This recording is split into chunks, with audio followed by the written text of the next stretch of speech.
Well, stocks in the United States were mostly up here today. We were led higher by the Dow Jones Industrial Average, largely on the back of Boeing, which had a really nice day today. Of course, tomorrow we do have our jobs number coming out. Remember, that's the first Friday of every month, so that could certainly change the picture from a technical perspective. But right now, we do have bullish postures across the board. However, not all is rosy out there. I did find one stock that seems to be lagging its sector and industry here recently, so I wanted to feature that in our trade application example here a little bit later today. So with that, let's go ahead and get started. Welcome to the Market Outlook video presented by MarketScholars.com. I'm your host, Brandon Van Zee. It's April 4th, 2019. First of all, if you're new, welcome aboard. Remember, go to our YouTube channel, click subscribe, then go down to our description area and sign up for our email distribution list if you want to be notified whenever we post these videos. In addition to YouTube, we're heavy users of Twitter. My handle is @BrandonVanZ. I would encourage you to follow me and also click like and retweet whenever you see these Market Outlook posts out there. In addition to that, we also have a presence on Facebook. Feel free to join us in the group embedded in the logo in front of you. All right, with that, let's go ahead and dive into the charts. So as you can see, I've got chart 4B pulled up here in front of us. This is going to be our 4 grid where we look at the 4 major U.S. equity markets here. And you'll notice that most markets were up today. The exception of that was the NASDAQ Composite. Notice the NASDAQ Composite was down 0.05% today, but all the other indices were up. NASDAQ, I did notice some of the kind of more high-octane growth types of stocks were really getting hit a little bit harder today. Mentioned Twilio in my question and answer session earlier today when a student had a question about that. So we notated that one and a handful of others that were kind of getting hit a little bit harder than most other stocks out there. So be aware of that because, of course, sometimes when those growth stocks start getting taken out, it can take the rest of the market with us. So let's hope that's not a trend, at least if you want to be bullish. There's a lot more rosy outlook here when you're looking at some of the other indices. In particular, I wanted to focus on the Dow Jones. Notice that Dow Jones right there was up 0.64% today. Notice that we closed near the highs of the session today. And of course, we hit a multi-month high along the way. I mentioned in the intro a large reason for that was Boeing. So if I show you a quick chart here on Boeing, you'll see that Boeing was up about 2.89%. And of course, with it being close to a $400 stock, that really impacts the Dow Jones, which is a price-weighted index that only has 30 components within it. So Boeing is really the most influential member of the Dow Jones Industrial Average. And so when you see a big upside day like we saw today out of it, that does tend to help the Dow right along. So good news there for those of you that like those mega cap stocks, more international flavor from the Dow Jones Industrial Average. Of course, you got your Proctors and your Johnson & Johnsons and your Coca-Colas and a lot of those types of companies that do more business overseas than they do in the United States. So that seems to be a strong area right now. Not to be too much outdone, the S&P 500 did have a pretty solid day. You'll notice that the S&P 500 was up 0.21%, and while we didn't hit an intraday high, that was hit yesterday, we did hit a new closing high on a multi-month basis. This will take us back to early October, and if I pull up a 6-month chart here, we should be able to see that. You'll notice that about 6 months ago is when we started that decline right there, and so we're going to be testing those areas here in all likelihood in the coming weeks. It'll be very interesting to see if we can get up and through some of those high water marks right there to see if we can cruise to all-time highs on the S&P 500. We're not quite there right now, but we're within spitting distance, and so path of least resistance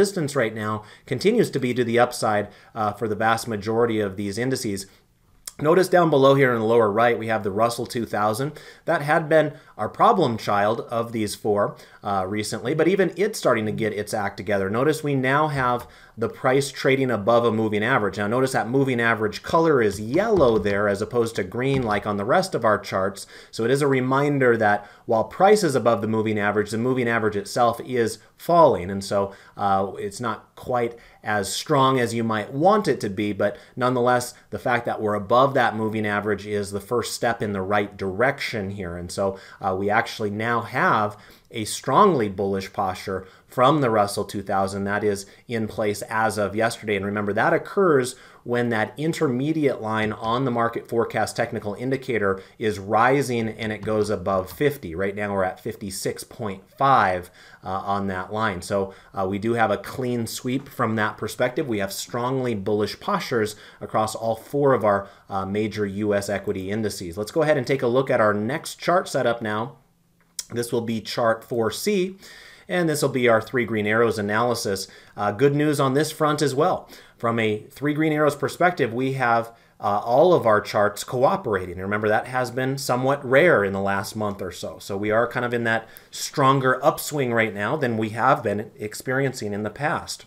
Notice that with the Russell 2000, we just received our 3 green arrow signal as of yesterday when we closed above that moving average. Remember, on this chart 4C, for those of you that are premium members, when the background color turns green, like you can see with all of our colored charts here, it does mean that we have 3 green arrows. And for those of you that are not familiar with that term, 3 green arrows, we're basically looking at the 30-day moving average and hoping price is above the 30-day moving average to complete that green arrow right there. To get this green arrow down below, this is on the MACD, the moving average convergence divergence histogram, and it kind of gives us a sense of momentum of the security. And then down below we have the stochastics, which are kind of giving us a sense of whether prices are trading in the upper halves of their ranges or closer to the bottom halves of their ranges. So if you want a strong market, you'd like to see upward pressure on all of those technical indicators.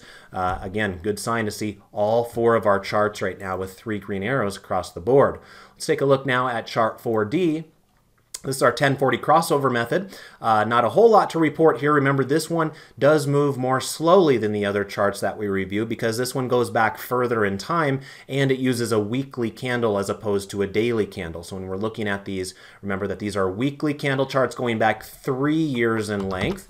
And really the only hold up that we have to complete our sweep in this category as well is the Russell 2000. Notice the Russell 2000 is getting oh so close to getting that crossover, but we don't quite have it yet. Notice we've had the crossovers, the bullish crossovers on the 1040 moving averages for quite some time, several weeks in the case of the other 3 indices. But the Russell 2000 has just been kind of meandering more than anything. If I right click on the chart and go to maximize sell, you can see how close we are. Notice that orange line, which represents the 10-week moving average, is basically up there just on the underside of the 40-week moving average represented by that blue line right there. And remember, this black line down below will basically cross this pink horizontal line when those 2 moving averages are crossing each other up above, if you can't quite see that with the naked eye up there. So that just goes to show you how darn close we are.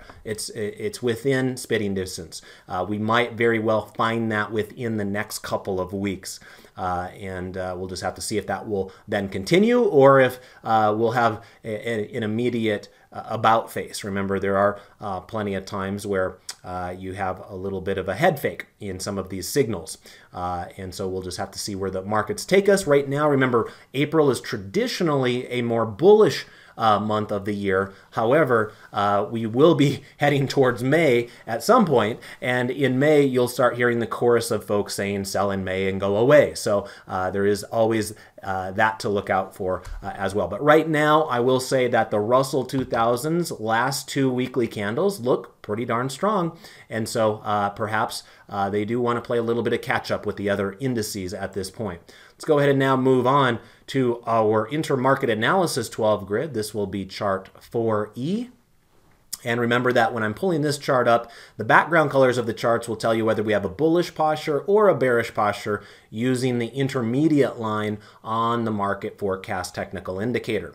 So as we're looking at this, notice that preferred stocks had a really nice day. We're hitting multi-month highs on PFF, which is the ticker symbol we use to kind of track those preferred stocks there.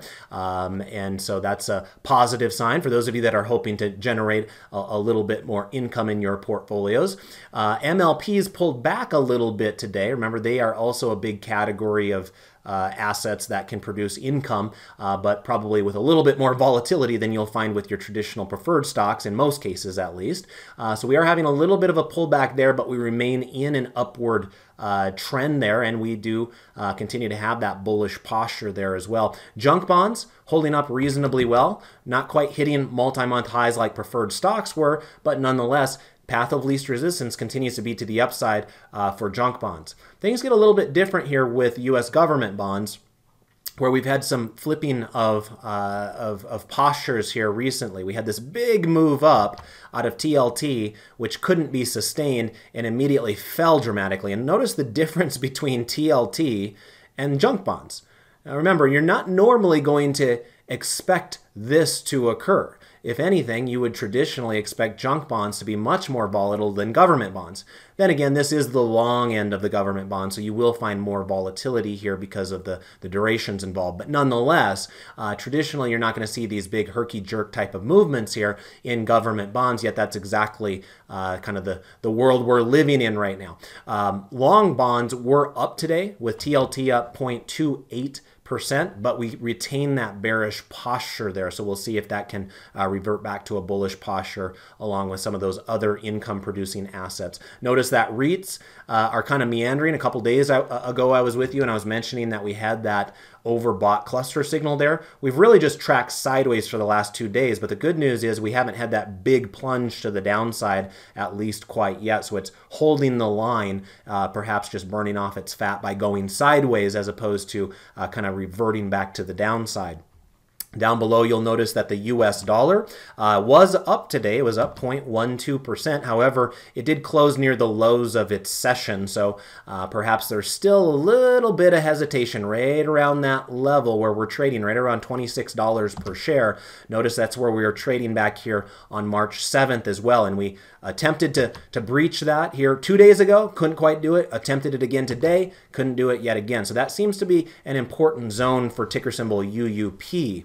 The other commodities are actually holding up reasonably well. Notice that ag commodities had a really nice day. That kind of came out of nowhere there. Notice that ag commodities were up 1.25%. If you're looking at DBA, you'll notice that that candle is one of the biggest on this board over the last 3 months. And not only that, but it was an important candle in that we did cross up and through this resistance area right here. So not only was it a big, emphatic day to the upside, but it also showed progress from a charting perspective. One last thing I'll throw in about it is that notice that we now have that moving average curling higher as a result of the big move as well. Notice that moving average right there. I know it's probably pretty hard to see. Let me right click and go to maximize sell. Notice that moving average right there did turn green, telling us that not only do we have price above the moving average, but the moving average itself is now heading higher with the hopes that that will then become a little bit of a support bounce type of an area in the future if it does return to that moving average. You'll notice the last time it touched that moving average, touched it for a couple of candles right there, and it did end up using it as a bounce higher. So keep your eye on DBA. Perhaps there is finally a light at the end of the tunnel. It's been a really ugly set of months for ag commodities up until this most recent time period that we've been experiencing here lately. All right, let's go ahead and take a look at our next chart setup. This will be our foreign stock markets chart setup here. And same thing, if you see the green background, like we do with all 12 of these charts, we do have bullish postures across the board.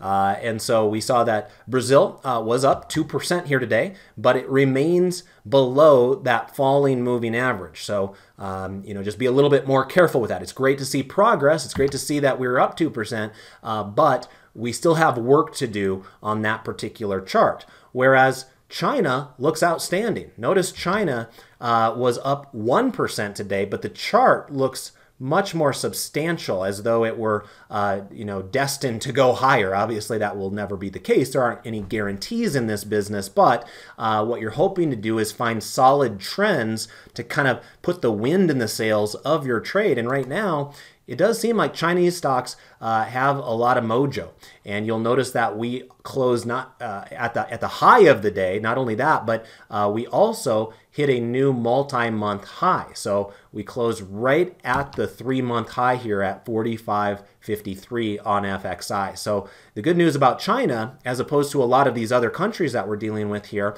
at least from our perspective as US-based investors, is we actually have tons and tons of choices to get involved with Chinese stocks if we want. As opposed to India, we have a relatively small amount of ADRs that are traded in the United States. There's a handful of them, but just not a lot. With Chinese stocks, there's dozens upon dozens of Chinese ADRs that trade here in the U.S. So you might very well be able to find some, whether it's the big players like Baidu or some of the smaller players that are kind of up and coming like YY or Momo. A few of those have started to catch a little bit of fire here recently. So China looking very, very strong. And as you can see, the vast majority of these other charts are trading above rising moving averages. So on the whole, I would say that there is a healthy amount of risk-taking capacity around the globe at this current juncture. All right, let's take a look now at our next chart setup. This will be 4G. And this will be the U.S. sectors 12 grid here. As you can see, we do have a couple of pink charts here down at the bottom. These are our more defensive areas, with the staples and the utilities struggling on a relative basis there. Remember that oftentimes when markets are firing in all cylinders and people are willing to take risk, they're not especially interested in throwing a bunch of money at utilities and staples companies. They'd be much more interested in throwing money at, let's say, technology or industrials or discretionary. In fact, I did want to point out discretionary is starting to look very robust. Notice that XLY right here did close at the highs of the session and hit a multi-month high. And as I was kind of sifting through some of the names within that particular area, let me kind of come on over here to chart 4A. I wanted to show you that a lot of clothing retailers were really starting to perk up within XLY. Gap had an interesting chart, GPS. Notice that it's bouncing off of that moving average. Of course, they're going to be potentially spinning off part of their business in the future, but that's a nice little bounce off the moving average there. I noticed that Macy's had a really nice day as well. Take a look at Macy's, up about 5.6%, really bouncing off of some of those moving averages there. And then if you want to go the opposite direction, these two stocks had been kind of struggling here within the last several weeks and now perked up today. But remember that PVH last week had that big earnings announcement, really sent the stock up. Well, PVH was up 3.22% today and is looking like it wants to continue that move. And then if we check in on Lululemon, same type of deal. Remember, Lululemon and PVH reported on the same day and both their stocks shot higher. Well, notice that Lululemon closed near the highs of its session here today, not only put in a new all-time intraday high, but also a new all-time closing high. So it does appear that animal spirits are alive and well over at Lululemon. I'm sure there's a good downward-facing dog joke in there somewhere for the yoga wear company with animal spirits alive. But nonetheless, there is certainly stock momentum here with ticker symbol LULU. All right, I really appreciate you guys checking out these videos, and so does David. Remember, we try to make it easy for you guys to kind of associate with us on social media. Remember that if you're watching this particular video on our website, remember you can go to marketscholars.com and click on blog and just watch the video right there on our website. We try to make it nice and easy for you to click like on Twitter, give us a thumbs up on Facebook down below, and even click like on our website. Remember, that's the only thing we ask of you. We don't get paid a cent for doing these videos, yet it takes up a lot of our time. And so we want to make sure that the videos are being appreciated and being utilized. And that's the way that you can tell us that without us having just to guess whether they're being effective for you or not. So thank you to the 94 people that clicked like for me last time around. Sure like to get that up and over 100 again. It seems like it's been a while since we've been able to do that consistently. And so again, if you want to see us continue to do these videos, we'd encourage you to click like whenever you get a chance to. Also, tomorrow we've got a great session coming up, David's Technical Analysis Trading Room. That'll be at 11 a.m. Eastern Time for those of you that are premium members of Market Scholars. That's one of our most popular classes here. And then he's got his question and answer session coming up on Saturday. And then on Monday, we'll be back with my top-down trend trading class. All right, let's get back over to the platform here and talk about our trade application example for the day. So I wanted to pull up ticker symbol COP. It's ConocoPhillips here. And Conoco kind of caught my eye because of its lack of momentum. We've been talking about a lot of these bullish indications within the markets here in my presentation tonight, but this is one that just can't seem to get out of its own way here recently, and it's been a bit confounding. After all, if you look at crude oil prices, let's just pull up USO here as an example.